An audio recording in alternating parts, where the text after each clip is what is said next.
All right, hello, ladies and gentlemen. We are going to do the rundown of How Life vs Bilibili. I think this is one of the greatest quarterfinals matchups of all time in terms of the level of play that we saw, and in terms of how close it was, and how well Bilibili needed to play to actually win that. Game number one, How Life. I think something that I want to take a look at before we continue is just this pattern here. This pattern being Silas is currently 8-1 at this tournament, right? 8-1. What are the wins against? Let's take a look at the match list. Ari, Nico. So we have some games where the Silas side is simply favored, right? So for example, Zeka beating FlyQuest. That's not a significant win, right? These two matches, there was no Ari, but the main thing I wanted to highlight is the Ari matchup. Because in the past, this matchup was different, but there was a bug fix to Silas that just changed this matchup completely. Completely changed it. Patches 3.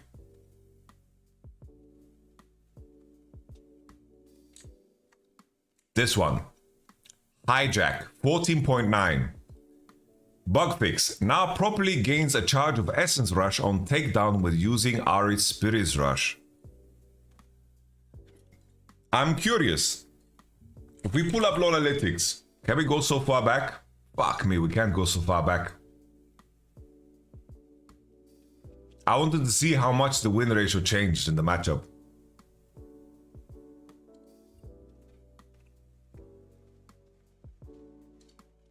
Let's check UGG. UGG has it.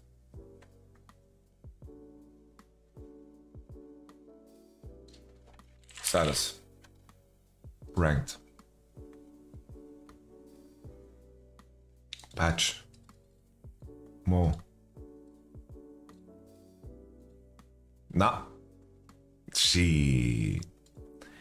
I'm just really curious how it is, how the matchups changed. Hey yo, look at that. Ain't no way. Did they pull this up backstage, bro? Damn. They knew. Like, I figured the matchup would be like good, but I didn't think it would be like the worst matchup ever, bro. Let me see Silas on 14-18, because it's a different patch, right, altogether. Weak against. That is pretty fucking hilarious, man. That is pretty fucking funny. That is pretty fucking cool, if I say so myself, man. The build is completely different here, but like, still here. There's the biggest sample sizes with Holo Radiant. All right, that's pretty fucking cool, bro. Did they just pull this up backstage? Was that what happened? Because in my mind, when I think of the Silas, like the Silas versus Ari thing, the Silas versus Ari thing has gotten so much better, no? It must have gotten so much better after that bug fix. Because it just changes the power of the ult. It's like, it makes the ult like an A tier to fucking S Giga Plus, you know? S Giga Plus. So that's, I think that change is really big. And I think the fact that they recognize that, yo, we can't fucking keep picking Ari into this, it's not working. Because the two games, like when Ari was played into Silas, here was Silas with Ari ult again. Like they were just flying across the whole map. It was just way too powerful. Way too powerful. So there's that. This was the Yon game. That was that game. All right, let's take a look at some of the matches. I think How Life versus Bilibili game 1. I think that it just looked like How Life was way better. Thinking about the draft, I think they didn't realize how powerful the Silas is or can be. I think this is something that they needed to adjust to mid-series. I understand why this was the rotation, right? I think that now everyone has a better view of the Ahri versus Sylas matchup. It's like you fall behind with Sylas, but then you have Sylas with Ahri ult, and it is completely something else, you know? Completely something else. Went for the Vi, and then Peanut slammed the Poppy. I think there's very few players that would slam Poppy like this, and I think in a spot like this, Peanut Poppy jungle, really fucking good. He's super fucking comfortable. I think that How Alive really cooked up something super nice. They went the Rumble instead of picking the Gnar in the 1-2, right? They went the Rumble on 3. I think picking Gnar over that would have been way more better. Like imagine they went, for example, Vi, Gnar, and then Ahri on 3. I think it would have been a better draft. We continue. I think this game was pretty straightforward. I think the start wasn't the greatest for Hanwha, because Ahri manages to pick up a kill after she flashes over the wall, and Delay is the one that got the kill. And additionally, MF and Rel got the matchup into Ezreal Alistar, which is something that they really wanted. We continue on in the game. I think this game was decided by the poor team fight that Bilibili had at the Grubs. I'll just fast forward to that moment.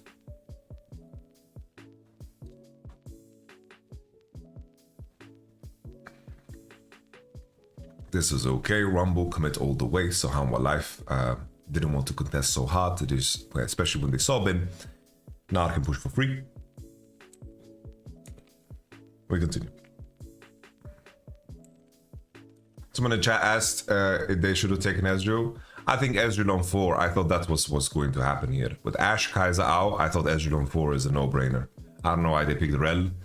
I think they picked Rel because the only answer they had was Alistar into Rel with Poppy out, and they were not comfortable doing that. Later on in the series, they realized how good Rakan is, so probably picking Ezreal then Rakan on 5 would have been the best, you know? I think it would have been the best. We continue. Yeah, currently there's too much engaged in the game. I think Misfortune really suffers against so much engaged in the game. Yo, Turbine Pro, thank you very much. Thank you very much. Thank you very much.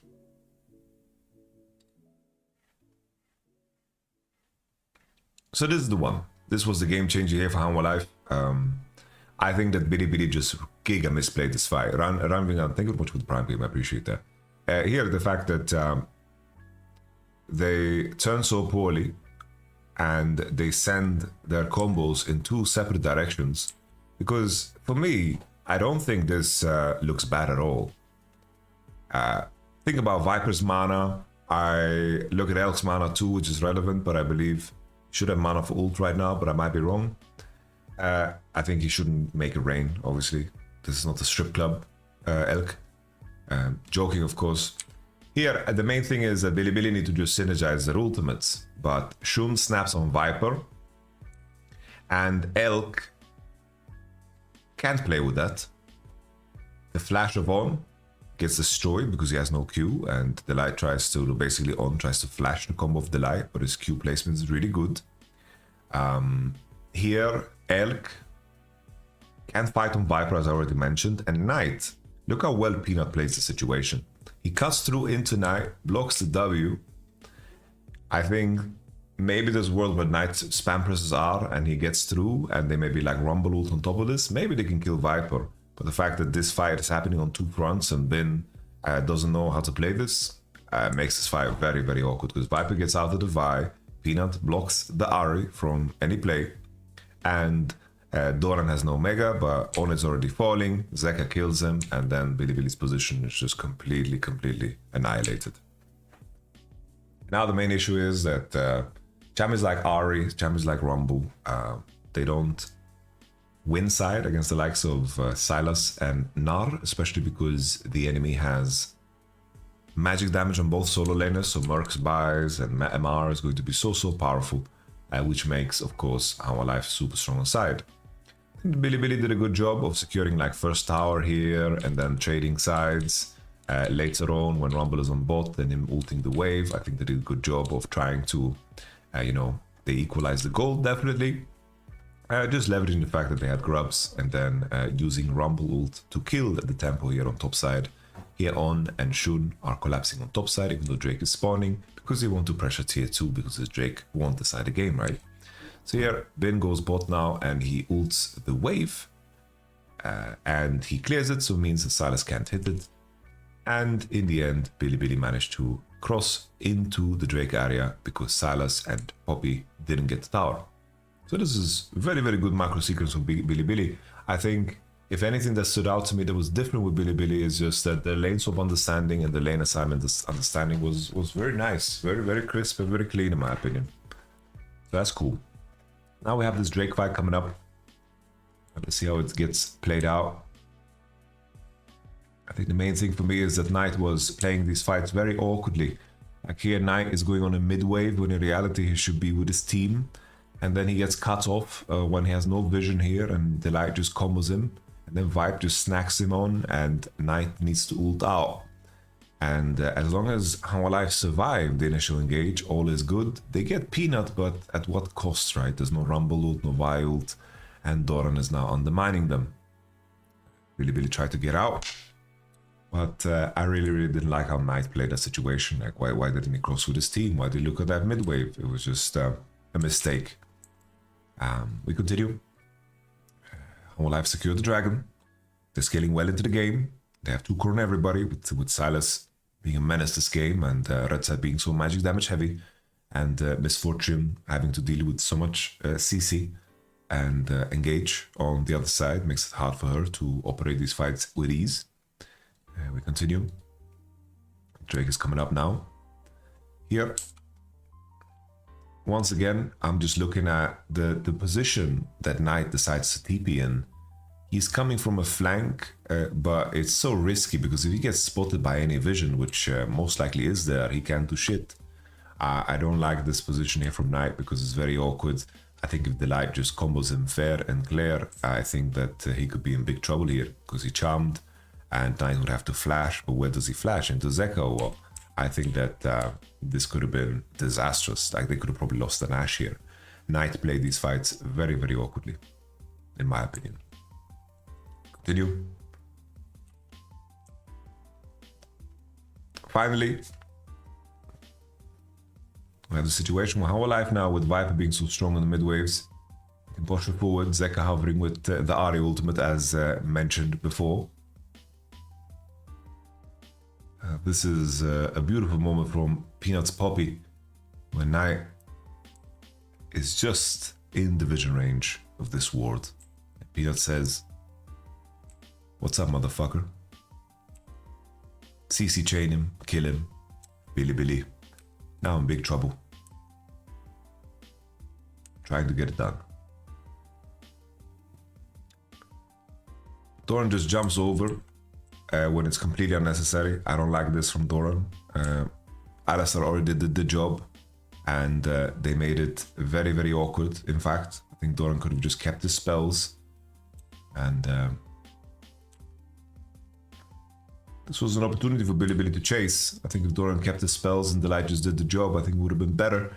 But they tried to run away. But the beautiful, beautiful, beautiful Peanut ultimate is just saving the whole situation. On is just trying to cancel recalls, of course. That's why he's face checking.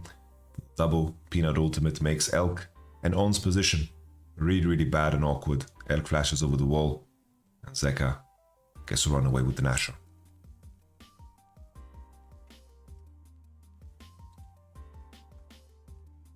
Peanut, inviting the engage, knows he can only die to a Vi ultimate, but if the enemy team uses Vi ultimate and burn all their CDs, should be a favorable fight. Peanut gets CC chained into a death. Let's take a look if Bilibili can actually back off after that happened. Q into R. R makes you unstoppable, so the Poppy W doesn't work against it. Peanut falls, but here we can see this moment in time where Delight just sends it. Look at this one. Zeka ulting out of course, the MF ultimate, but there's the triple man combo, and throughout all of this, Viper is doing so much damage. Viper's now on 3 core because all the fights have him won in the Nash. Look how much damage Viper is doing in this fight. Boom. He's hitting misses a very important Q. The Ezreal ult clips through 4. And the light with the beautiful fucking follow-up combo after Peanut's dead means that the game is just over. Our life outscaled pretty hard this game. And Bilibili, the fact that they lost that grub fight made this game too difficult for them, even though Bilibili showcased some moments of good macro. Alright, take a look at the adaptations coming into game number 2. So Bilibili.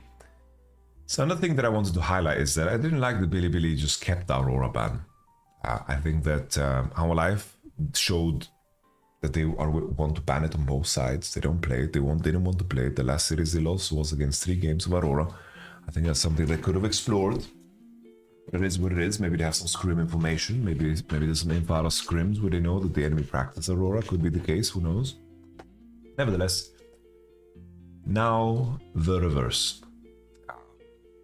How Life, I didn't understand.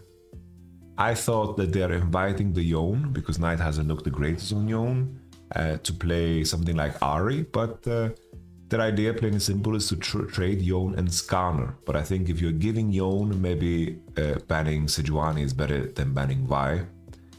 I think at this point, the bigger mistake, if anything, in draft, in my opinion, was the 4th pick Kai'Sa with no Xayah ban. I don't like that one at all. Zaira Khan was a very, very easy call to make, and I think it was just made the blue side draft too perfect.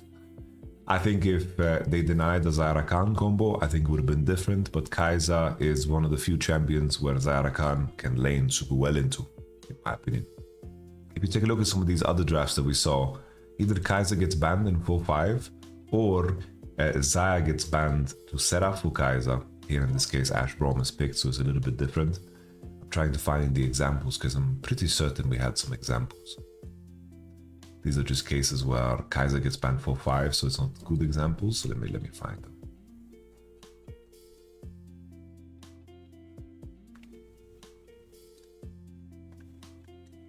This doesn't make sense either. Let me see the examples. Ash out. Here Xayah was answered into Kai'Sa by FlagQuest into win. Kai'Sa ban. Still Zaira Khan locked in because Vi is showing, and Kalista as well. Misfortune. Kai'Sa gets ignored, which is just a G2 problem. Here Xayah gets picked by Bilibili Dry, which was just terrible, right? Because Ezreal was there. Trying to find the examples where it happened. Maybe it's just in my dream, but I think if you're in a situation where you want to pick Kai'Sa on 4, I think that just the Kai'Sa, the Xayah ban to set it up is the way to go for it. It's like Kai'Sa is the premium pick for both comps, and I think that you just ban Xayah to then guarantee yourself either a strong Kai'Sa or an Ezreal, because enemy banned Kalista first, and I think it would have been a lot better. Both teams want Kai'Sa, but I think Zaira Khan Invitation is too strong here in this spot against the composition that Our Life have on the table. So I think Bilibili had a way better draft. Good cohesion, good scaling, good side, good early. Every aspect of this is just very strong. Sorry guys for the noise. Jump scare.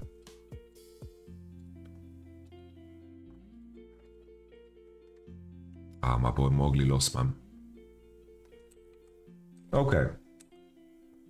So Kai'Sa and Nar laning in top side, Zaira Khan on bottom wave. They're crashing.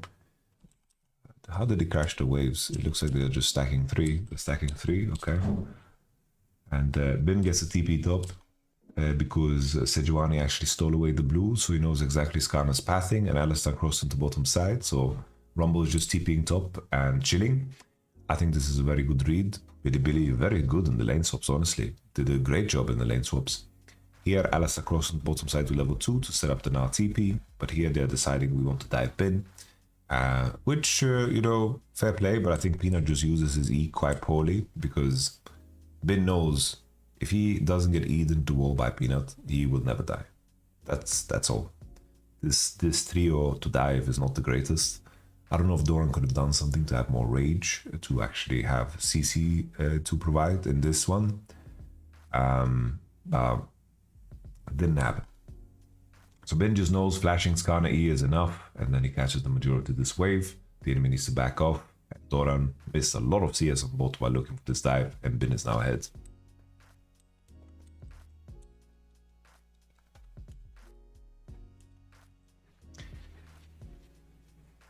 Here, Peanut is going for the gamble, you know, because Bin has no flash. He wants to kill him. Understandable, but the way Bin plays it, bro, my man is just flowing. Look how my man is flowing. He's pushing forward on Doran, who is baiting at the trade. Then Bin gets tackled, but he just keeps fighting back against Doran. Doran can't find the lethal together with Peanut. Bin gets away even with a flash disadvantage. It's just such a big win here because Connor used a lot of tempo to try to get this done. And the position isn't the greatest for Rumble, but the issue here is now that Shun has a lot of free time after Gromp. Do you think Peanut should flash there? I understand why he does. I think he should. I think he dies here. Keep in mind, Bin will have CDs and he will cook him. I think that he dies if he doesn't flash. Like Sejuani does a lot of damage here. She has a Kindle gem. Like the Sejuani is a demon here. I think he dies.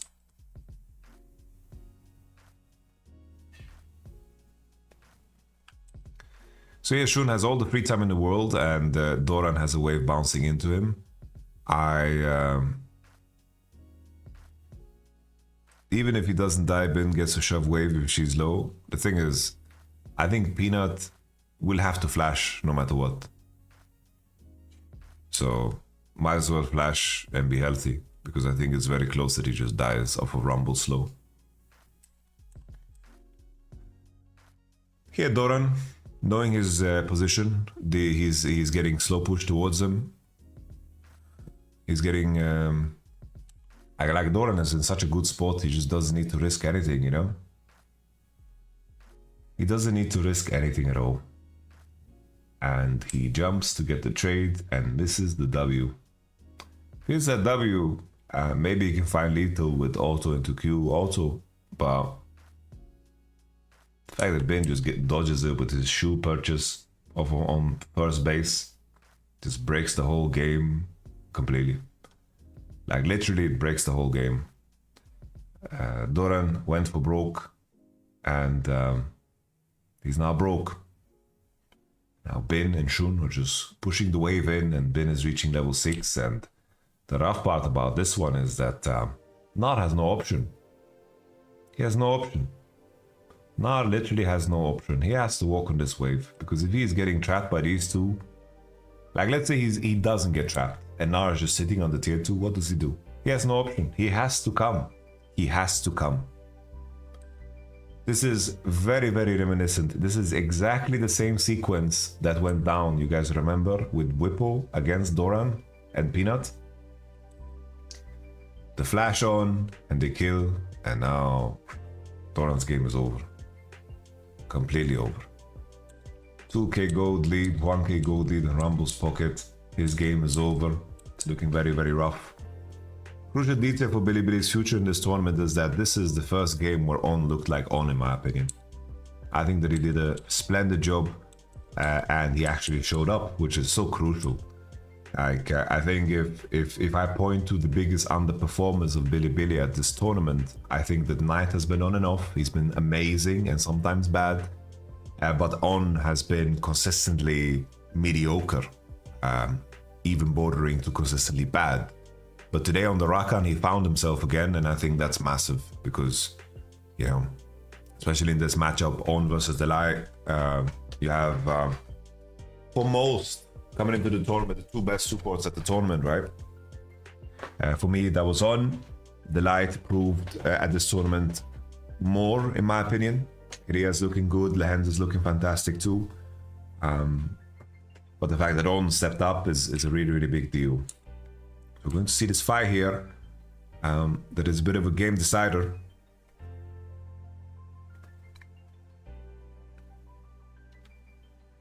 Bilibili posturing forward. There's no real way of engaging on Elk, and I like what On does here. He gets the E off. Peanut not quick enough with the E on the combo.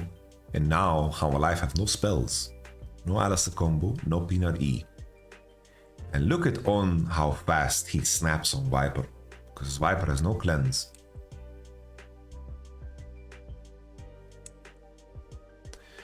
he uses his E to hide the R animation, because if you R without Eing, there's a little hop that Rakan does, a little hop. So he hides the R animation into not even flashing. I thought he flashed. Viper could possibly react to this. Viper should probably react to this. I thought on flashed W'd. Because if he did that, Viper couldn't react. But here Viper could actually react. He could actually react. The CC lands, and then Knight can easily follow up on the CC, drags everybody, including the Skarner that is dragging his teammates. And in my opinion, at this point, you know, the game is kind of finished, right? From an objective standpoint. How Alive do a great job of fighting back. Let's see how they did.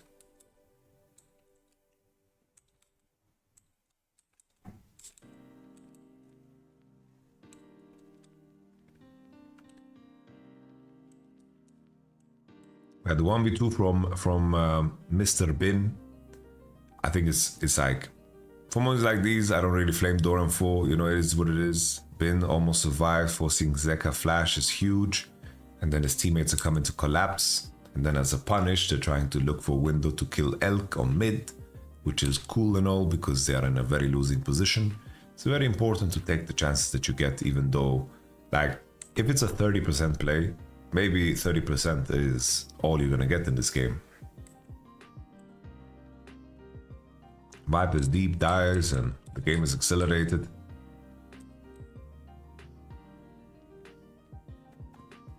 The Rumble ult doesn't look the cleanest, but it doesn't matter. Knight in the end finds a CC chain on Doran. Doran tries to hop in, but everybody has eyes on him, so he's just looking silly. I think if anything that you can criticize Doran for is just his team fighting was very, very sloppy and floppy, you know? He didn't have like a good read of when to go and good spacing, you know? I think that was like the main point of criticism towards the boy. Alright, so they killed them all here, but keep in mind that they use a lot of ultimates. No Zaya ultimate, no Rakan ultimate, Rakan flash, your own ult. And How Alive is aware of this, right? They have Viper ult still, Ahri ult still, and they're going to look for some cancellations because Billy is walking through vision. So How Alive, after losing that fight, have a little bit better tempo, and they think to themselves, we need to fight here because if we don't, their enemy is going to base and it's going to get harder. Zeka finds a really, really nice angle here to chip away at Elk's HP, and then he has to cleanse it. And this is a very good play, I think, from Zeka. It was very, very nice. Viper trades his life for Elk's. Has no cleanse. A very, very good decision making from Our Life. They understand, bro, if we're going to give this, we're going to lose the whole game. I think the Light, if I remember correctly, he does a very good pulverize here as Knight is Q3, which just keeps him in a CC chain here. You see that pulverize there? It's a very nice pulverize.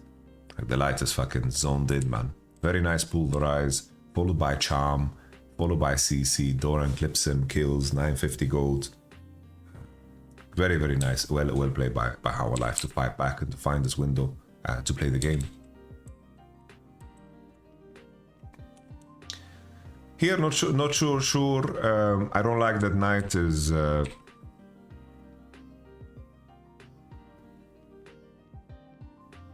I guess it's as simple as just mistiming a little bit because Doran W's him and then ults him, so he gets to buffer it. It's as simple as that because now Viper can also tag him. I think if Knight just waits for Gnar to run out the Mega, then he can do this and the game kind of just ends here because they're gonna get 2 inhibs. But he gets snacked on here. Knight loses all HP off the CC, he's tanking the turret of course. And then Knight gets flashed on by Peanut and they kill him, which denies the rest of the Nash. Still, of course, Billy's Giga winning. And in the end, they just find the game-winning team fight.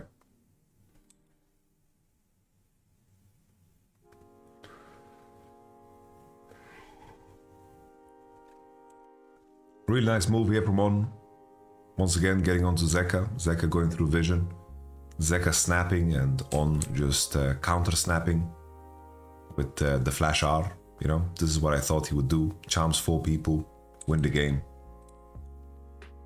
And that's it.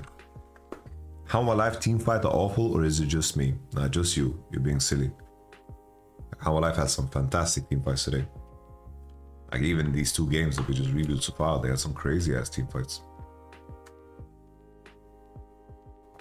Keep it because yeah, the top situation, he took 1 bad trade. It was the same, like as I repeat here. We had Fly versus How Life game 2. You're kind of Here, right? Whippo misplayed wave 2 and 3, I think. very little. And then he couldn't contest the wave, and then the wave was bouncing. The wave was bouncing, so basically Whippo made a mistake on the trade, I think, on this wave. Let me show you. Like here, they showed it already. Wait, here.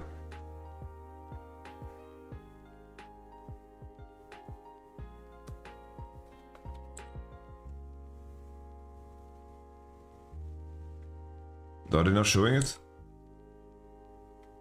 Here. Like this trade from Doran. I don't know, there was a trade from Doran before as well, because Whippo has dropped so much HP and the next wave is already here. So it makes the bounce so easy for Doran, and Whippo can't base for cheater base.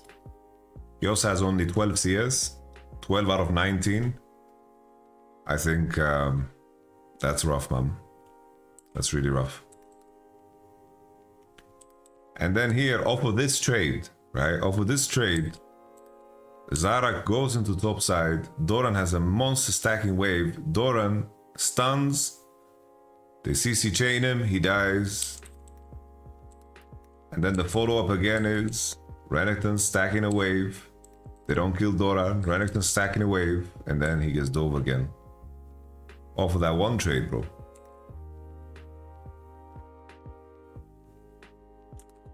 Anyhow. We go to game number 3. Game number 3, now we begin to see the cogwheels turning for Bilibili. They employed the Weibo gaming strategy, banning Ezreal, picking Ashe, and then they traded Sylas and Jax. They were done with banning Jax themselves, like happened here and happened here. And they jumped into the mix with the Sylas of their own. Sylas of their own, and then the Ashe. Ashe, really good matchups and all that good jazz. And here we go with the Nocturne again.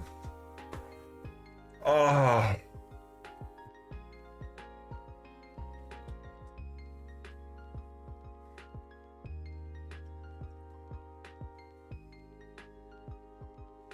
You know, a borderline, you know, was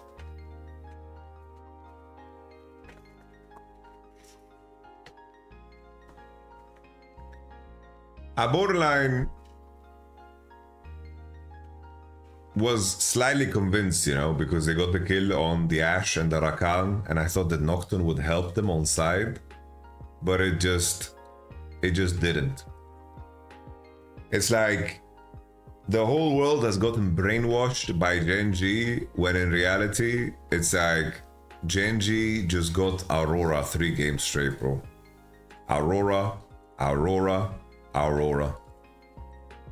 Completely brainwashed. They comboed it with Twitch, which was super nice, very cold. I like that. Aurora. Keep in mind, this is a lethality Varus with Renata Glask, you know, like. At least Aurora Nocturne is a way better combo, you know. So that's very disappointing. Nocturne gets locked in. He doesn't have a target in Sylas, doesn't have a target in Nar. He can jump on Ashe and disrupt, of course, but Bilibili get the memo, right? They commit to pick Rakan. Ashe is very good at transitioning Rakan to a good lane state, you know, like Rakan is a scaling champion, and then Wukong just to make the team fight as good as possible. And Wukong is going to be better than Nocturne in any fight that he takes. Nocturne needs to outnumber, and he's a glorified light bulb. So team fighting is very favorable for Bilibili. Even if this blue side comp jump onto Ashe, I don't think it matters so much, man. And Zeri pick, I thought they're gonna pick Jhin here, honestly. I thought they're gonna go Jhin here because I think it's one of the rare cases where it's like remotely acceptable. But currently, I think it's very clear that Ezreal, Ashe, Kai'Sa are like the 3 best AD carries at this tournament, right? And then it comes back to the Nocturne pick, because let's say you go Jax, Ahri, you can go Kai'Sa here, right? You can go Kai'Sa here and you will suffer in lane, but I feel like anything what Ashe does. So the Nocturne doesn't only make their team come weaker, but it also removes their Zeri. No, Kalista mentioned, sure. Kalista is also very strong. Sure, Kalista is also one of the top one. It's banned always, so I don't mention it. I think in hindsight here, I think that when enemy picks 81-2, you should also pick 81-1-2-3. Weibo Gaming, for example, game number 4, Ezreal lock-in, Kai'Sa Ashe out with Kalista banned on the first 3, Ziggs also out, meant that enemy landed on Jhin, right? There's just so many AD carry bans, they just landed on Jhin. Here in this spot, let's take a look at what happened. Kai'Sa was locked in 4-5 against Ashe and Braum. They invited Kai'Sa, removed Rakan and Ezreal for the sake of Braum, understandable. But once again, the Ashe 1-2-3. Here, the Ashe 1-2-3, Kai'Sa ban, and then they ban Rakan instead of banning Ezreal. Complete troll. They could have removed all of the strong ADs from the game, right? And I think that they low-key lost this game because of giving Ezreal Leona here 4-5, not only the Yone, right? Like they should have picked Aurora, Jax, and then like they should have done this draft, right? They should have straight up done this draft. But okay. Zeri is picked, Nocturne is picked. How Alive didn't keep up with the punches. Why they picked Zeri? We already talked about it. The issue is they ran out of options. Yo, Sonic, thank you very much for the gift sub. They are running out of options here. I don't know if this Twitch ban was the most gangster snipe of all time, but they really ran out of options here. At this point, you pick Comfort. This is the same spot that this Jhin was picked in. This Zeri was picked in. I thought he's playing Jhin here. That's what I thought. I thought Jhin is coming through, and that's it.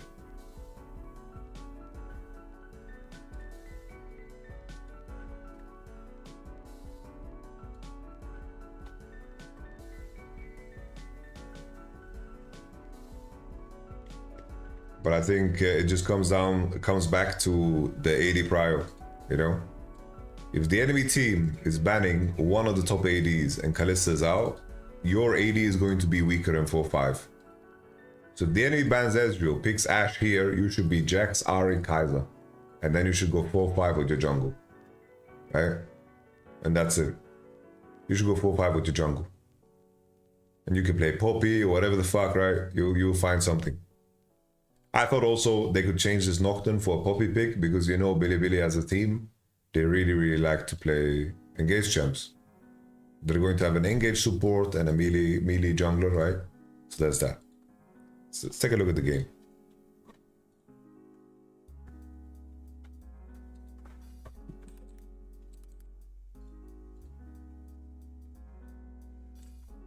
Wait until he realizes who's coaching top LPL teams. Koreans. What?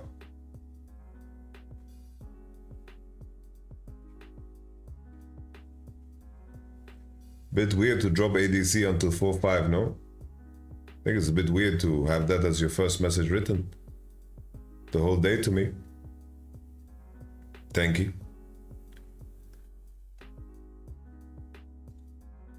It's like the coaches of these teams is like Big Way.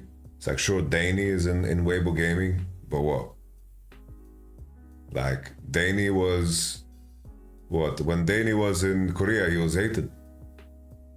You guys forgot what happened at T1. Easy Hoon coaches Bilibili.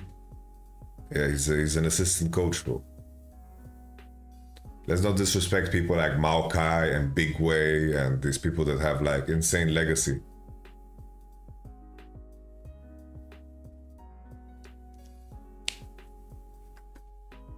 I think he replied to the other guy calling LCK coach shit. Like, but he's just wrong about that. I don't care who he replied to.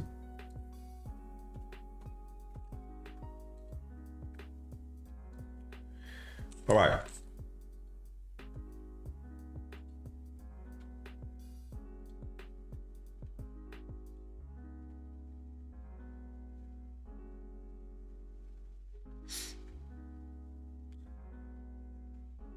I really like the lane swap read once again from Billy, because the main thing that we're going to follow is Doran's economy in this game.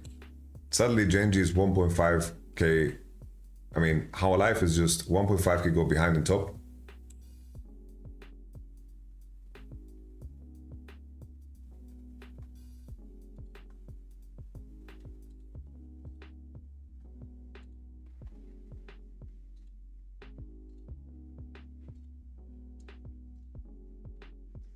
We continue. They get the lane swap in, and keep in mind Doran had to TP into bot, so this matters.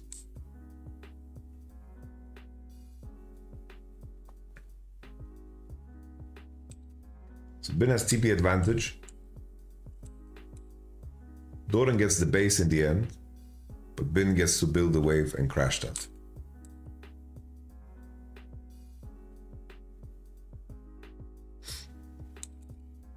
Jax is going bot now, tries to break the wave that Bin is building, and Billy got the matchup that they wanted.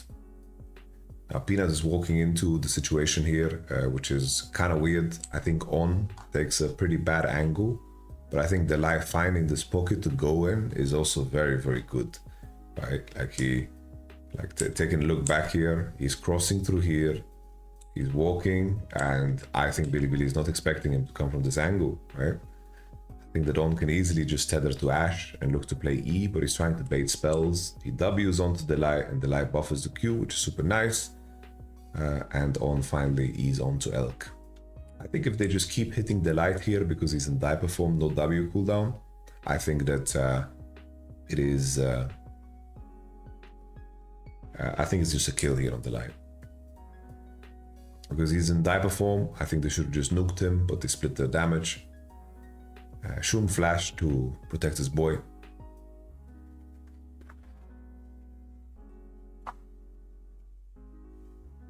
I looked around and found Ahri win rate against Sylas from 14-2. It's 48% even before the Sylas fix. Okay. 14-2 is a weird patch to go back though, too.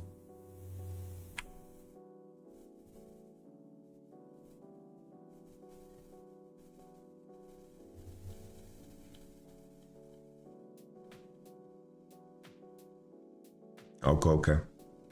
Thank you very much, Star XYZ5. Appreciate that.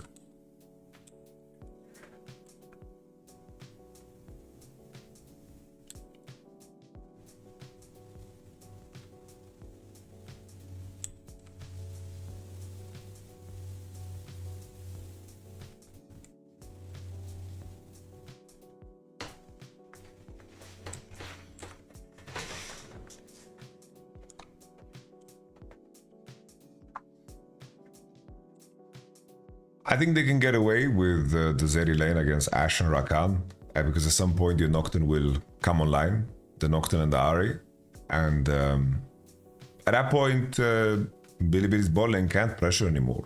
They're going to let the enemy build waves against them, and here they're slow pushing out, and Ahri is on the hover. Here Billy need to just give up completely because Sylas is pushing the bot wave, so they're just desynced here and they give double kill to the enemy team. This seemed like the start of something good, but I think at the end it's just that they couldn't get enough value in terms of pressuring side. I think the main issue with Nocturne is that if you coordinate with your Wukong, you coordinate with your Rakan, into the spaces you want to contest, it becomes a lot easier, a lot easier to just defend against the knock. Because the Nocturne can't ult onto the Sylas or the Gnar and commit all the way if he doesn't know where Wukong is. Because if Wukong is behind them and Rakan's behind them, they lose those 3v3s and 2v2s always. Always, always, always.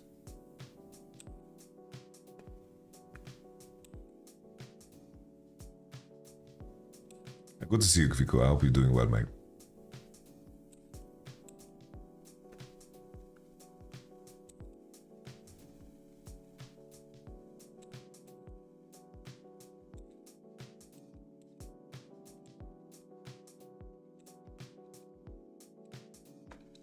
Little pause. Just once again referencing towards the Gnar economy. He has a 15 CS lead, but the fact that he bought the Cull is really going to push him above and beyond. Gnar is now opening on top side. No map split here. Hanwha Life were just collecting the dragon and defending the Sylas play because Bilibili's tempo was bad. I'll continue. Look how silly this looks like, guys. This new Magic Mantle and the Proto Belt having so much HP. Having so much HP, it makes it so unplayable. I think this is like looking at this moment here, it does look kind of silly, because I think if he hits that empowered Q as well, maybe he can look for more, you know? It looks kind of funny to me. Just 2.4k HP like that with Resolve second and then Proto Belt. Knight is maxing Q into E. Zeka was maxing Q into W. I saw Q into E mostly.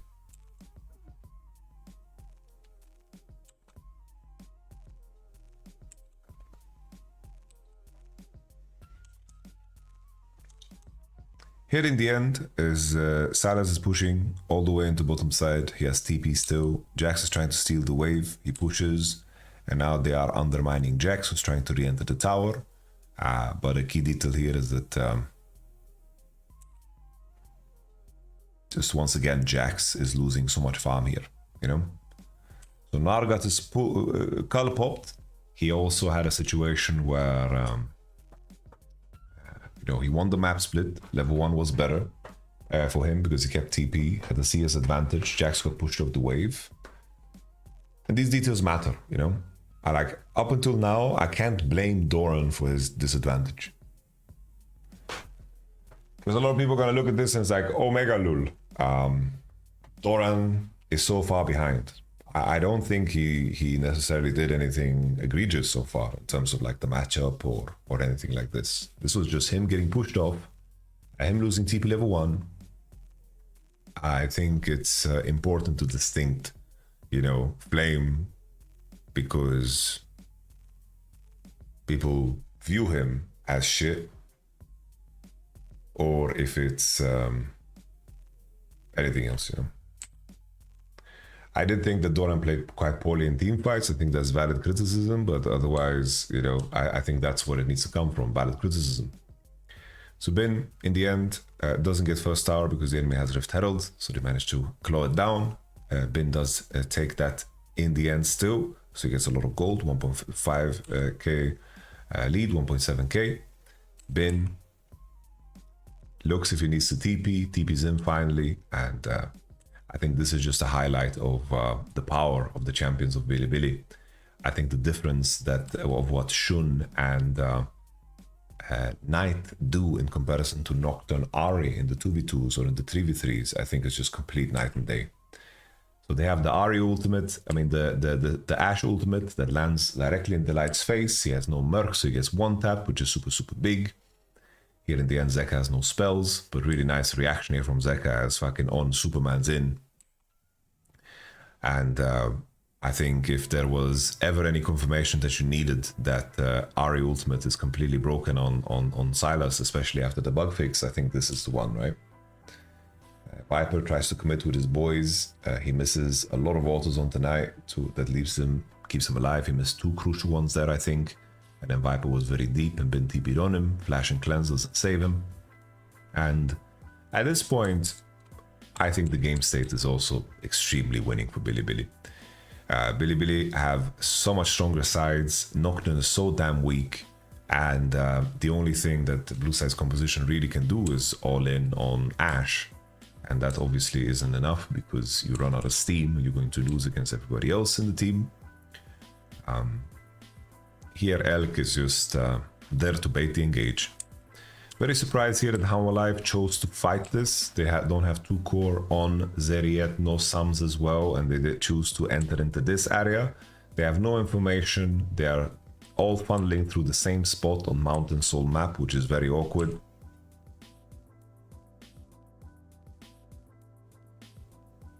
Very, very awkward. There's no way Riot didn't know about the Ahri ult bug. I don't know why they call it a bug, honestly. It's weird that they call it a bug because obviously Sylas has very unique interactions with a lot of ultimates that require like passives to be useful. But the Ahri one, you can justify that basically Ahri gets a reset on her ult if she gets the essence theft, right? Because it's tied to her passive. So if that's a design choice, that's a design choice. But choosing to surpass that is okay, right? Because for example, with Sylas and Lily Ultimate, he doesn't apply passive, but he can sleep people, right? He can sleep people.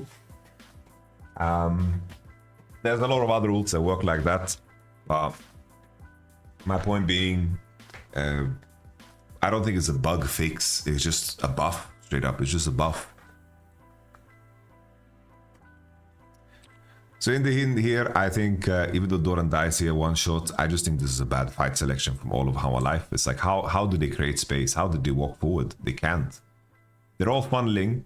And the reason why it's so bad to go into choke points, this is a very, very good example, is that everyone can crossfire their abilities into the same point. You funnel through here, you're going to get hit by everything, while on your breakthrough, the enemy can have a very, very nice arc. Which means that they have a lot more space to play with, and all of their guns and tools are pointed in the same area. Like the easiest way to explain it is like in Counter-Strike terms, right? It's like you create a crossfire into the same pinpoint enemy needs to funnel through. So this is them in the end. The Ashe arrow is going to hit somebody here. Doran gets one tapped. I don't blame Doran for this one, you know? This is just a bad fight, I think. This is just a bad fight. Then here, Knight is just drifting. He's having fun. Playing Ahri, gets the resets. Absolutely gorgeous. Knight dives on side, but it's in a window where there's no objective, so it's not too bad. And here, Elk has no sums. He's standing on vision, and here Nocturne is like, it's my time to shine, guys. But of course, sending all your ults into this one player doesn't matter. And Viper dies too. And Ahri dies too.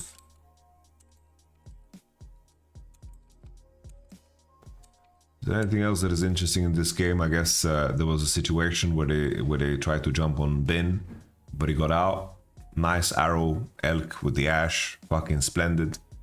That's like the LPL special so far in the first 2 series that we saw. The Ezreal ban into Ashe pick has been paying off, man. Really, really paying off. I think here Hanwha Life did a very good job of pushing Bilibili off the Nashor. Viper is spacing and hitting, and then in the end, Viper eased the bin spell. Maybe if he ulted in the air, he could have clipped him, I'm not so sure. They interrupt the Nash, which is super nice. But still, their composition is way weaker. It was a dream, a little bit of a dream here. If Viper could reach 4 items, if his area is going to start doing fucking damage.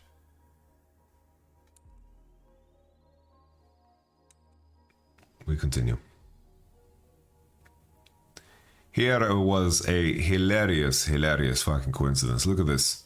So Bin walks on vision and Delay loops around and finds a really nice snap engage on him. They're going to try to kill him and, you know, make the 5-4v5 before anything happens. But there is no way On could have known because he can't look at Bin's screen. They are literally sitting as far away from each other as possible. But here, I think the intention is for Bin to E and then flash over the wall. But it becomes so fucking hilarious because he flashes right as his E bounce was about to pop. And he gets over the wall. Bro, this is a wall that is borderline. It's borderline a wall that you can't even jump with the second jump of Nar. There could have been a world where he gets CC'd by this jump. And On makes him bounce out.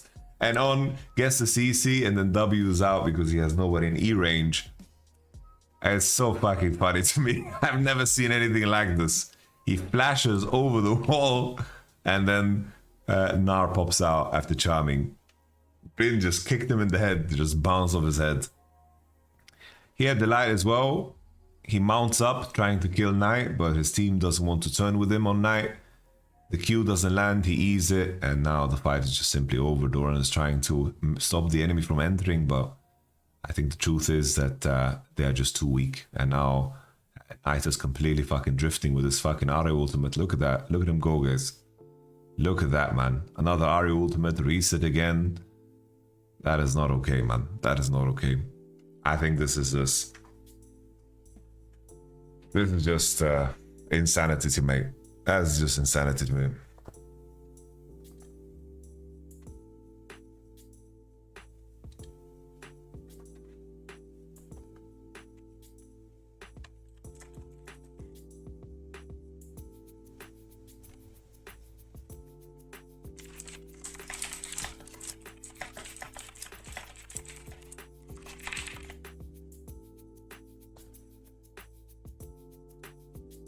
All right.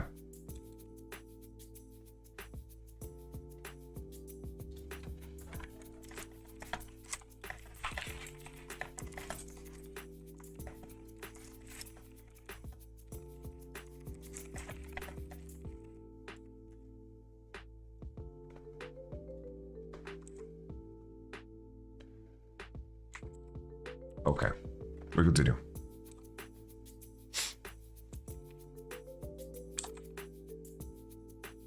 Billy did a poor job of sinking the waves. In the end, I believe Silas steals Nocturnal so he can group with his boys.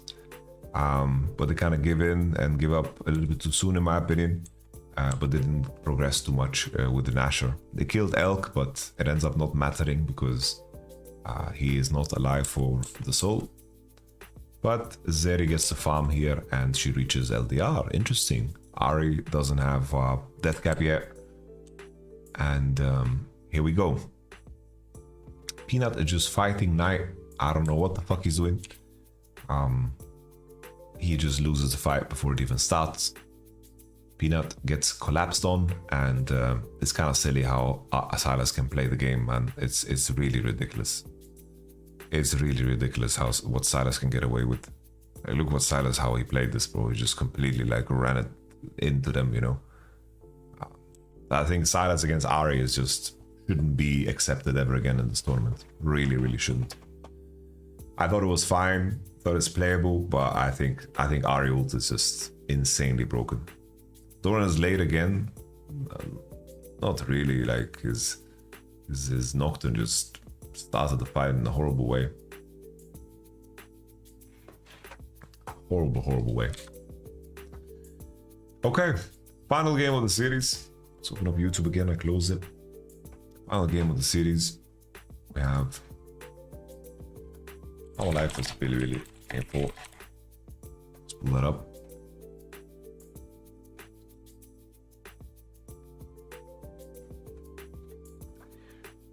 One of my favorite games, probably the best game that was played at this World Championship so far in terms of entertainment.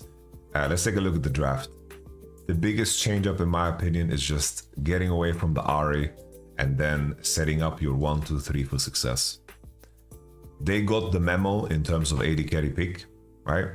Kai'Sa on 3 and then ban Ezreal and remove Xayah. I think this is super nice.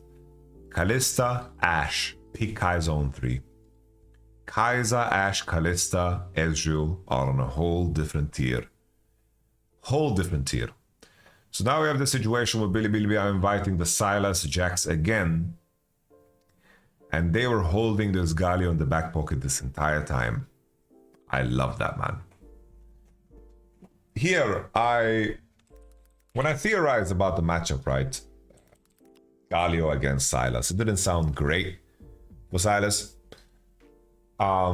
Because of the itemization of Galio. I thought that Galio would do fine still, because I don't think that you would be punished. But it turns out, as funny as it may sound, Lolalytics, of course, is Lolalytics, but you look at his strong against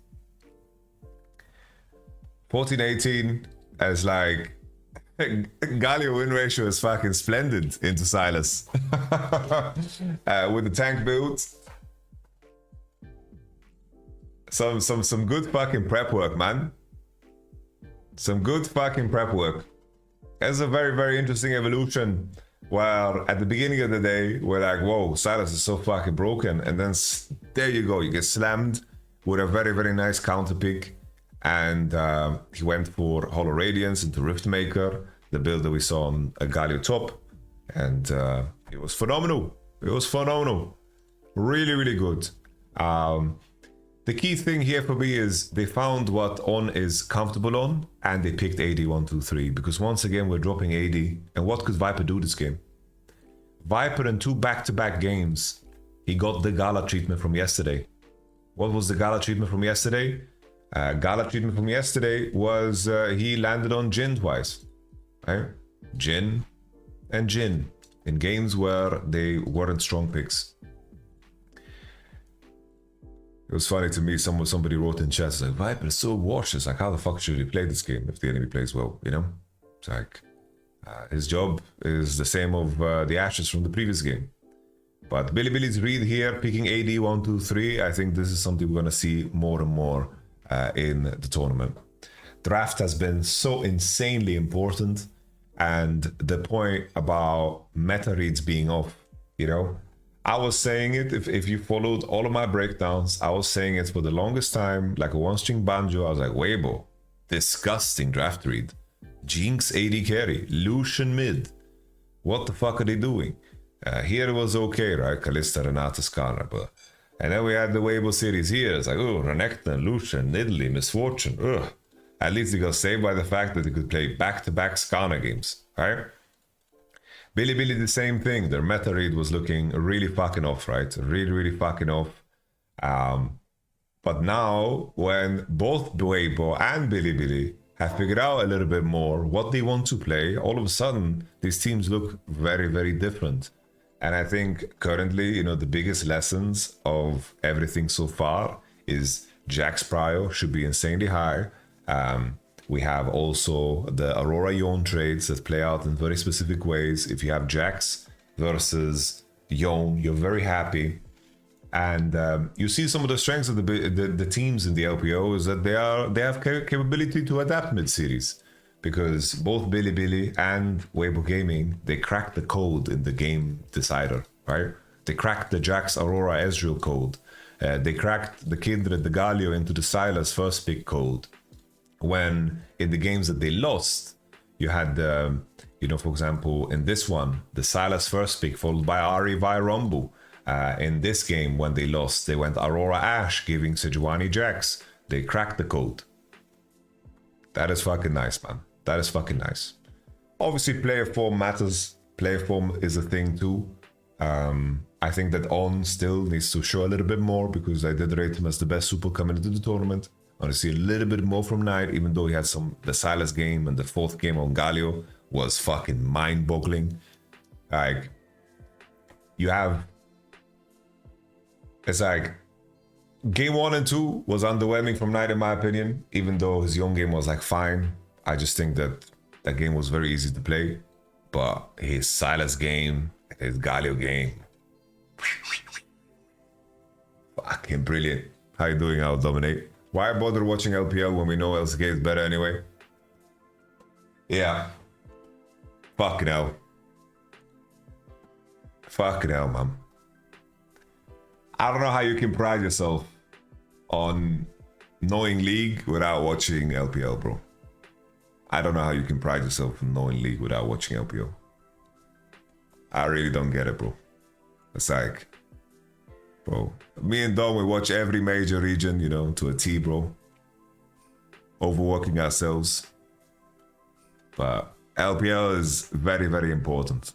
And last year at Worlds, it was funny because everyone's like, oh, LPL is so shit, T1 beat them. It's like, you realize you're just insulting yourself.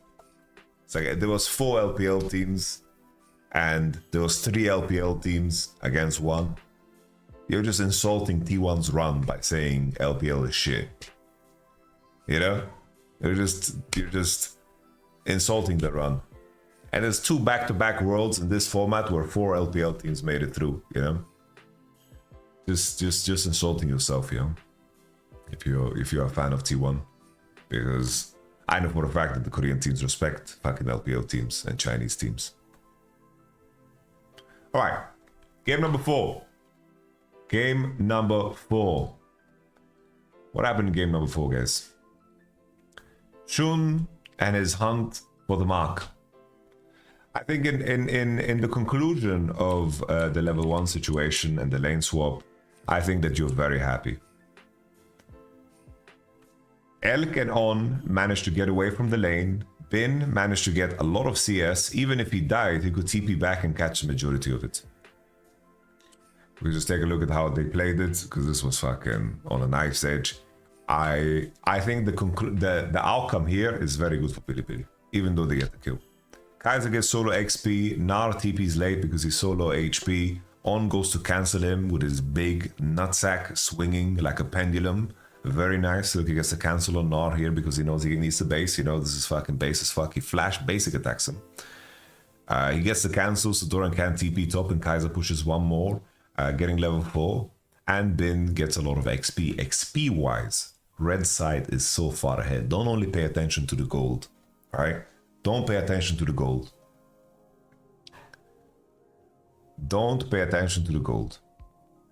The XP advantage here is massive for red side. Viper 14 CS has the kill, walks on top, Kaiser crashes one more and bases, and Doran TP bot. So that means Kaiser's gonna open on bot side to deny the matchup once again. And then Jax opens on top and they get the mismatch and they play out the lane, right? I think I was very impressed that Bilibili had fucking figured out lane swaps, bro. Their lane swapping was really good, lane assignment was really, really good, and God bless them, you know. Bilibili, like, really, really based. Really, really based, man.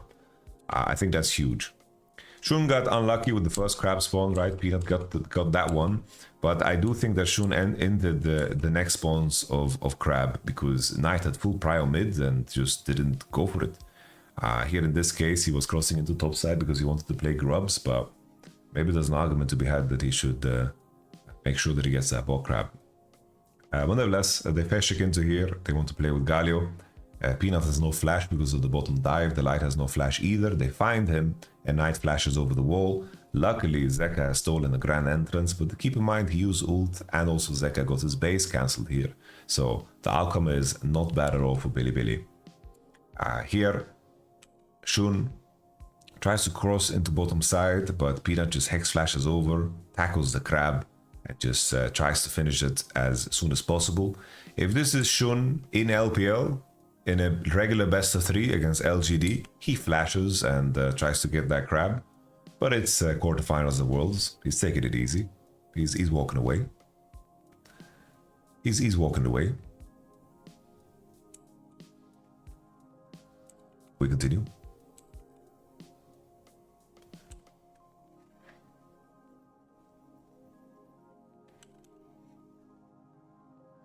Here the awkward thing, the awkward thing is Kindred wants to go into top side, but they're threatening dive on bot. So Kindred doesn't know what decision to take. Because if he's doing his camp top sides and his bot lane is getting dove here, it's really not good. I think if anything, maybe you just take the camp top side with Shun, and then you hover with Galio and threaten ult. So there's that. I think Galio can just hover, and I think that Kindred should just be farming to make sure that she stays ahead. Because Peanut getting these crabs and Shun being forced to defend puts Peanut back on the map, you know? We continue. Shun bases and opens up on top side. Here I think the Shun wastes a lot of time. He takes level 7, wants to step into river, But the issue is that he goes back to red in the aftermath. Galio has Giga Prio on mid, Zeka has nothing to offer in river, and then Shun goes for Doran. I think at this point, if you haven't done your red because you wanted to chunk Doran for some reason, then you shouldn't do red anymore. You could have done red after golems and then step into river through mid with your Galio and not give a fuck. But instead he goes red after the fact and wasted a lot of time. And here once again, even though there is a huge Galio gap, Peanut gets the seafood, which I think is a mistake from Shun. Shun was not in the zone here with the Kindred. He did some pathing errors, and I think that even though he was ahead in the aftermath of the level 1, he messed up. We continue. Shun gets a Drake. I made the joke when I was co-streaming. Look, the jungler who made a mistake is trying to seem useful to his team by hitting a dragon. And there we go.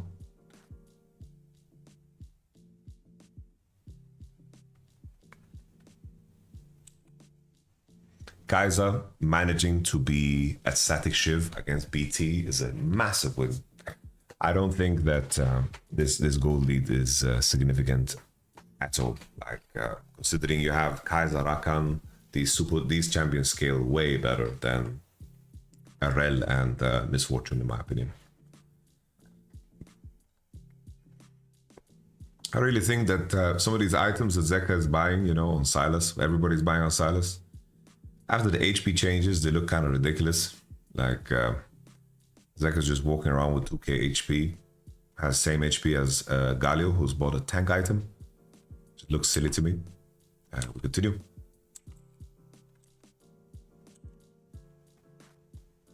Here in this moment, Billy, don't expect Peanut to be here. They are sending the Rakan to snap Doran. Peanut gets the ult in the end. He sends it off because he doesn't want to be cancelled by the Rakan. Which means that finally Shun can get a crab. I think they were expecting Poppy to be bottom side. That's why they sent in the dive. Here once again, Shun, he marks the rel. And Knight fucks up his E, which is bad.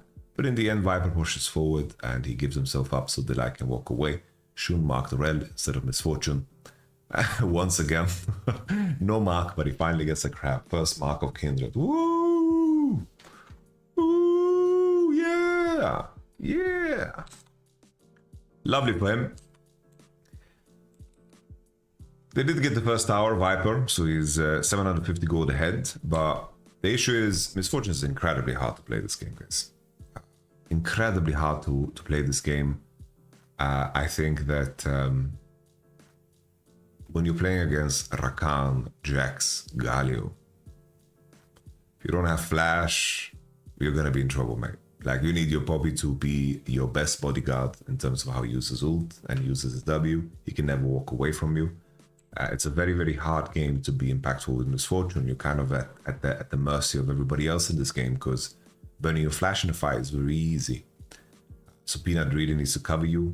Poppy needs to be the best bodyguard ever. Let's continue.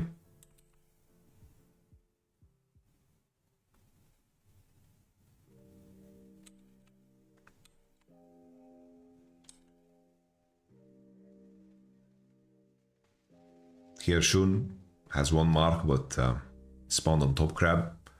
So that's unlucky. But they're just trading sides here, and Zeka's just collecting a tower. And Jax, of course, needs to give up because he doesn't know where Poppy and Rel is.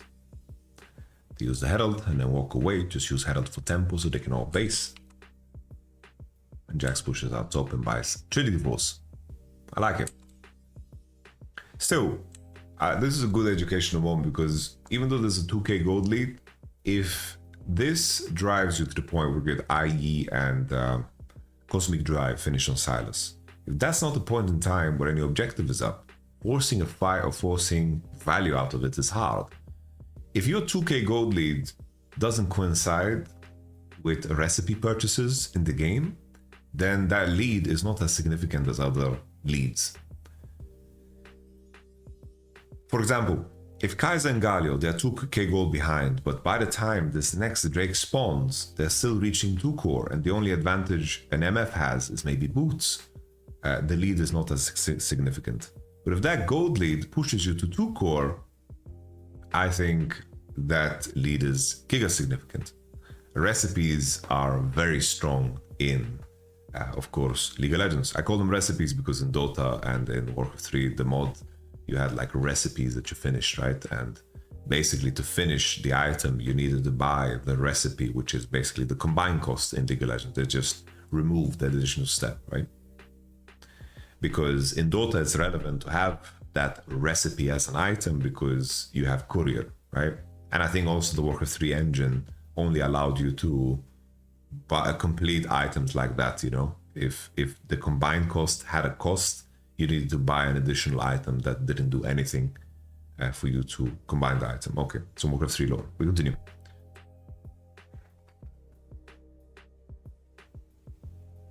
There's no recipe in Dota anymore? What do you mean? They removed the recipe from Dota?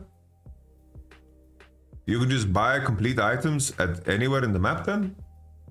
I thought that couriers can send recipes.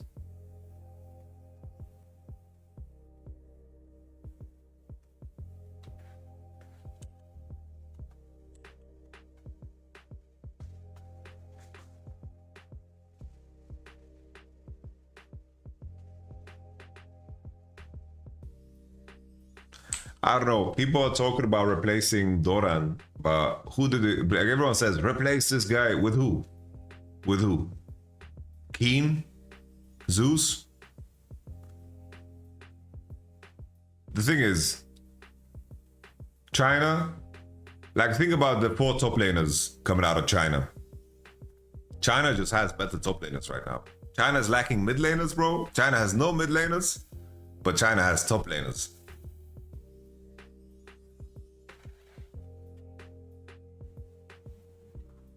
Think about the top laners that are from China this year.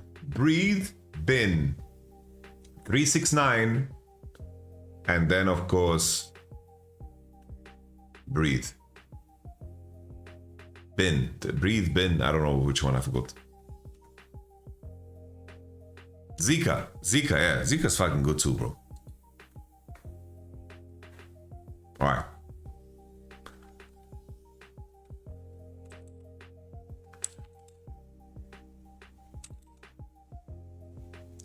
I was surprised to see Shun buying Trinity Force instead of Black Cleaver this game. This was the moment in time where, as surprising as it might be, I think that this death is a good death.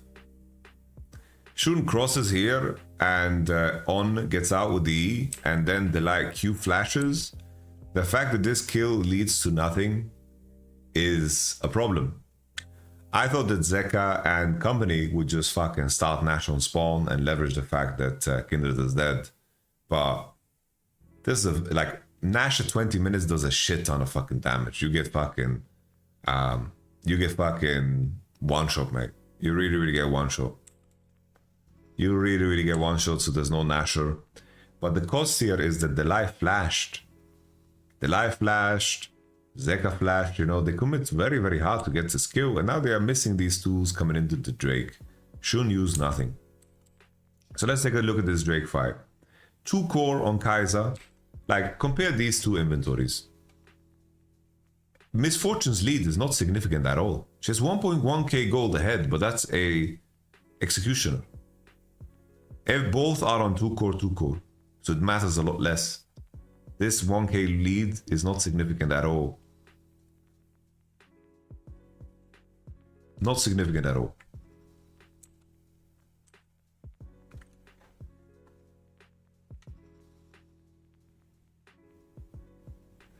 Bin does a good job of marking Silas here. I think it's really nice. He doesn't get the CC onto Galio, so he goes and undermines together with On. I think that On finds his beautiful snap through everybody is very nice. Look at how he connects. It's just that Peanut runs by and On is posturing forward. Viper is getting fucked with. But Viper feels safe. Viper feels safe right now.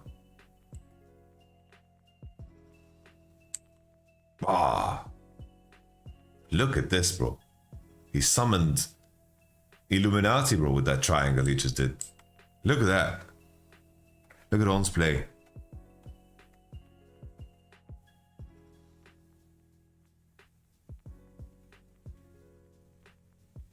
Wow.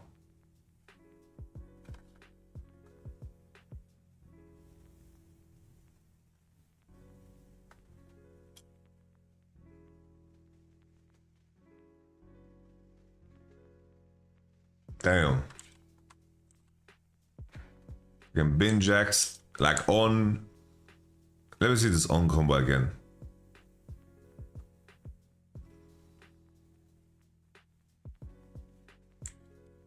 Flash W. The Viper gets snacked on. Nowhere to flash. Nowhere to run. Let's see what Doran did here.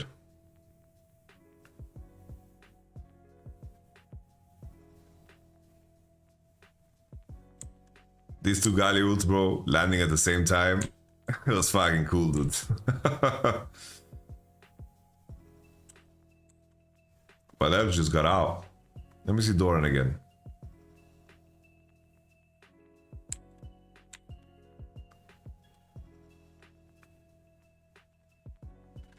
I don't know. It's kind of champ gap, no? Cause I don't necessarily feel like our life played is bad, dude. It's like Viper needs to flash the Rakan, that's all. Like Viper needs to flash the Rakan spell. He really needs to flash the spell.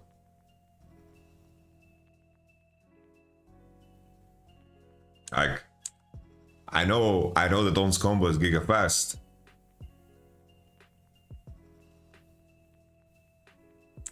I know his combo is giga fast. But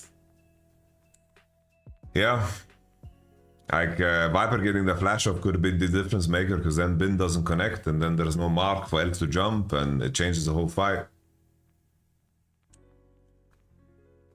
Let's take a look at Peanut, because Peanut wastes his W, right? Like Peanut just fucking W's, smite steal. He gets it, right? And then he ease onto the boy and then he misses Bin. Oof. Like, once again here though, it's like, it's so damn close. Like he's Peanut ulting Bin, like he's ulting Bin, but Bin flash, you know? He already had the animation started. I think it's so hard to blame anybody here. Like the flash is just insanely good from Bin. Like Peanut's animation was already started and then he flashed.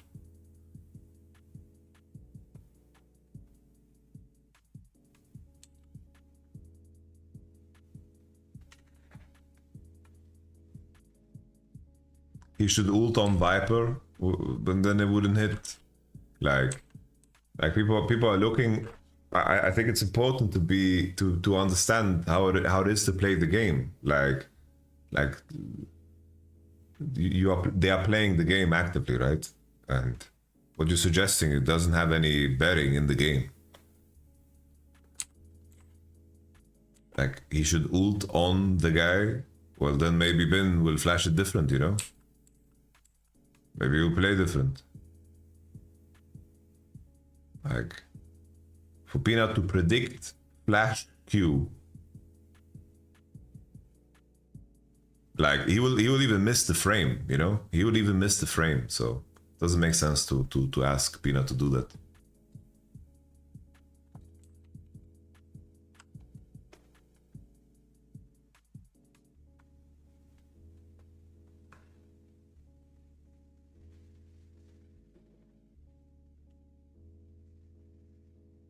I think if anything as well here, maybe there is a reason for them to continue walking on Elk here. Like Doran walking on Elk, maybe they walk on Elk, you know? Like Elk gets to play here, you know? Zeka has spells, Doran has spells, maybe letting Elk walk here is the problem, you know?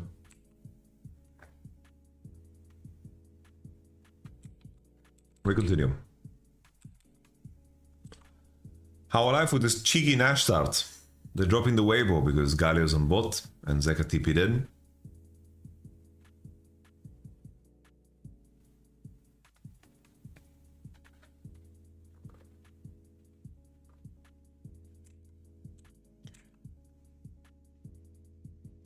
I remember watching this, I thought that Knight played too fast. Let's take a look at what he did.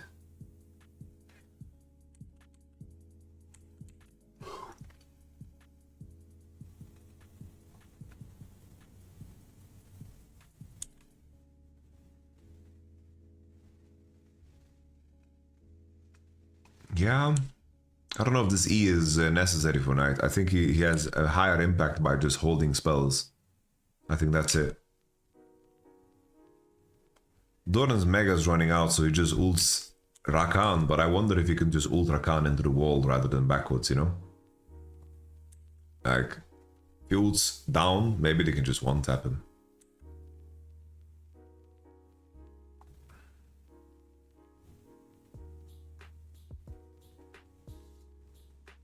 I think Galio should just hold spells there. And then this was one of the most psychotic things I've ever seen, man. Like, they are taking so much damage from Nash. Like, On lost all of his HP already. Shun goes into the pit. And I think that if his team is doing this, Bin should probably be here and just queuing Doran so he gets pushed out. Like, I think Bin probably needs to hold his spells. I think if he had timed better with the Kindred ult, could have been better. If Elk didn't take damage from Nash, could have been better. Like, they could have walked away and that would have been a great decision too from Bilibili. But I do think that Bilibili could play this better. I don't know, like On is just fucking losing all of his HP and they're playing on the Kindred ult. I think Bin's timing here is just not perfect where it needed to be. And then Elk here gets one shot by Nash. Like, this Nash is so angry, bro. This is the angriest Nash I've ever seen. and the game goes on, bro. The game goes on. Ah, Mowgli, my man.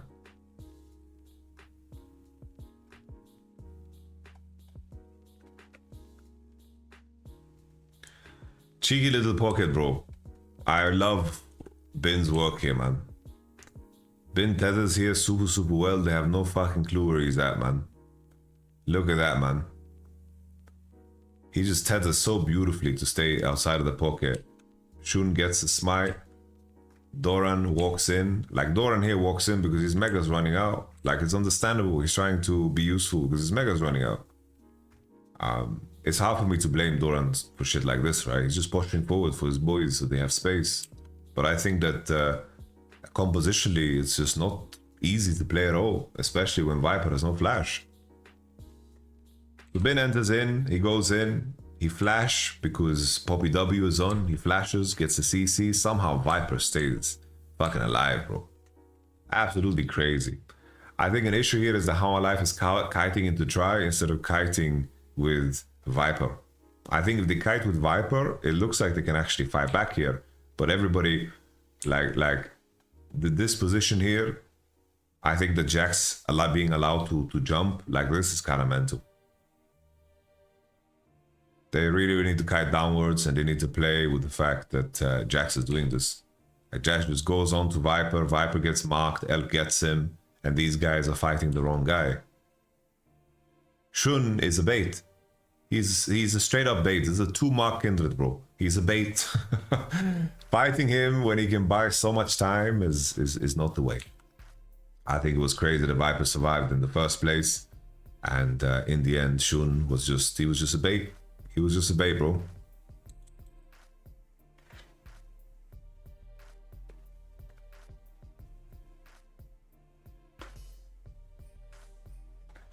With Galio pick emerging, do you think Sylas win rate bubble will pop? Well, I do think that the Ahri answer into it is just troll. Like, now, I think it's very obvious that Sylas with Ahri ult is just completely broken. And that's it, you know?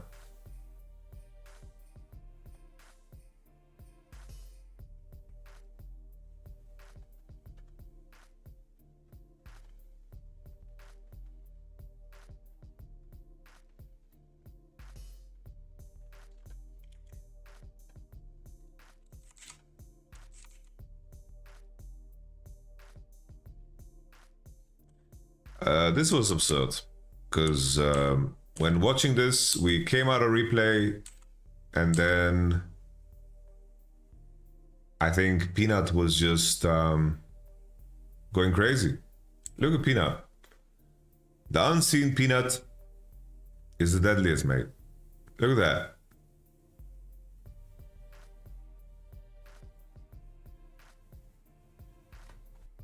Look at that, bro. Peanut the Wizard. That timing is gorgeous. Like, I can't even be mad. I can't even be mad about the fact that that Elk gets trapped by this. This is, bro. His teammates just crossed here. Peanut had the craziest James Bond movement to get here into this bush. I can't be mad at this. This is just fucking good gameplay, man. Sometimes both teams just play really fucking well, and that's it. Nobody to blame, nobody to flame. Very rare that's the case, but I can't be mad at this play, bro. Getting Elk sums, massive, game changer. Killing Knight, opening mid, and then being in a situation where you have a 4v5 at Nash. Shout out to fucking Peanut here, man. Crazy fucking play, man. Absolutely beautiful. Beautiful, beautiful, beautiful.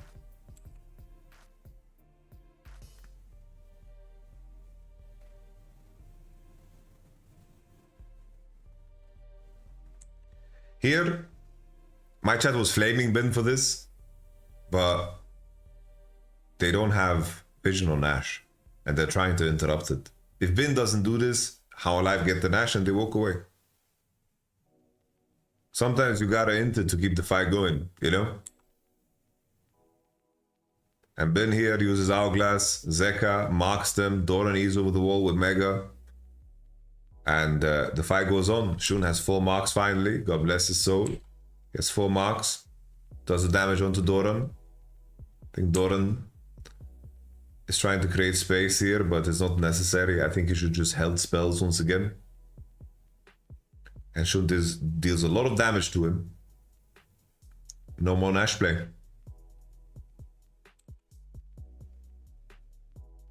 How Alive decide to send it again. Because Doran has TP back, but at this point I feel like Bilibili is just too close to the situation. On mistimes the W on Doran.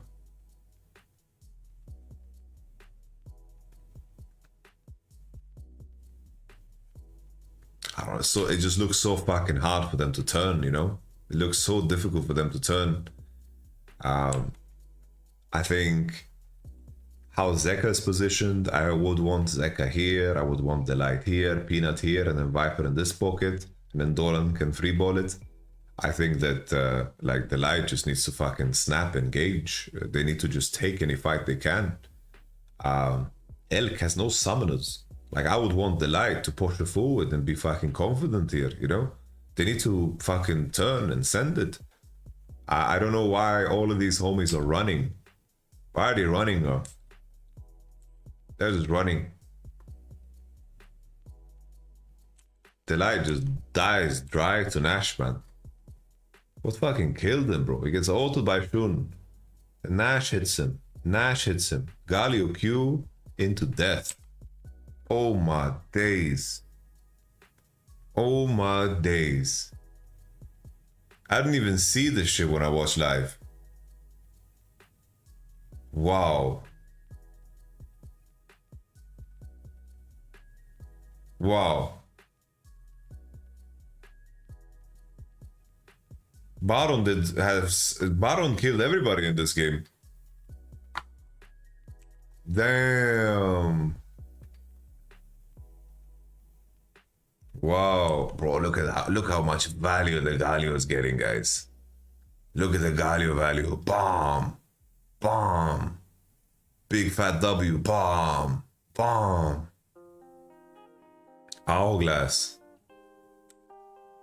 And then, bro, that timing of the Peanut W. That's crazy. Canceling Elk's flight. Galio ult comes in. Holy moly. GA gets popped. Zeka misses the E. Elk dodges it. The timing W. Like, Peanut just needed to give his life here, man. Peanut needed to give his life to block the LW, but maybe it's too hard to time. But he had the W, bomb, and he gets the kill because that's empowered. And then his next auto was the Ginzu one, so he procs passive twice, so Viper gets one tapped.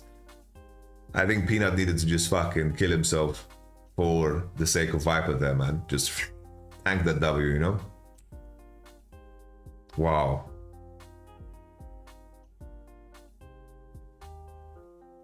Don't hurt me, come on guys.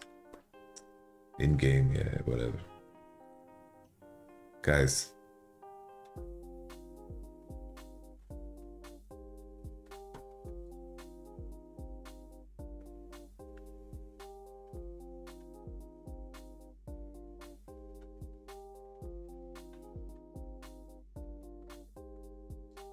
Oh nice, but YouTube videos out. We just go post it on Twitter.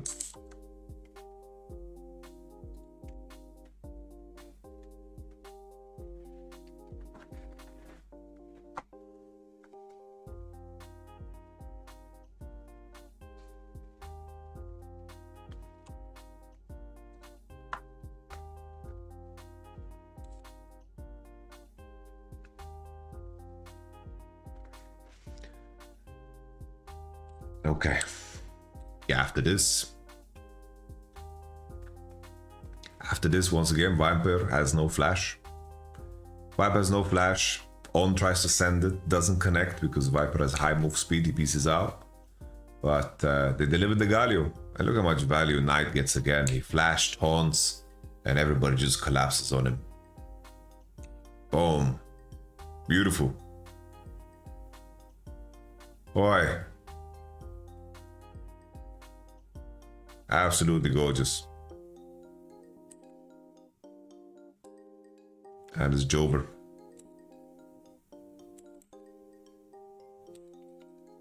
Soul and Nash. That's a GG in my book. The Kraken opened the base. They walk towards bottom side. No, I just think that the biggest lessons, right? The biggest lessons that we've had in the end of everything is just that AD 1, 2, 3 is too crucial. We've had a Misfortune pick here that is not good. We've had a Zeri pick that is not good. We've had a Jin pick in 4-5 that is not good. When the enemy invests into picking one of the 4 premium AD carries in the 1, 2, 3. That is the most important aspect. Is the banger game for analysis will be somewhere on YouTube? Yeah, we upload it as soon as we're done. So that's something we need to pay attention to tomorrow. The quality of AD carries just drops off a cliff after Kalista, Ashe, Ezreal, and Kai'Sa out. I think these are the champions that are the most useful, most flexible, good lane matchups, good synergy with everything else that is being played. Pick'em's check? Nah, Pick'em's is GG, bro. The underdog won twice. Xayah works as a great answer into Kai'Sa, right? I don't think this is necessarily Xayah being strong. It's like, sure, Xayah against Skarner, Gnar, Ahri can be good. But Xayah Rakan can only specifically be played into Kai'Sa and dive comps. Billy was underdog? Yes. Let's not be revisionist. Let's not be revisionist, guys.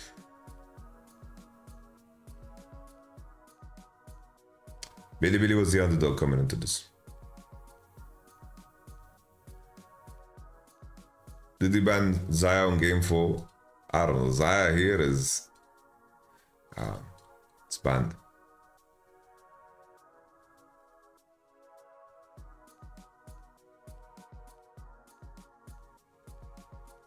Is an underdog for tomorrow a pretty even matchup? I would say it's very even. I think this is the most even matchup, I think.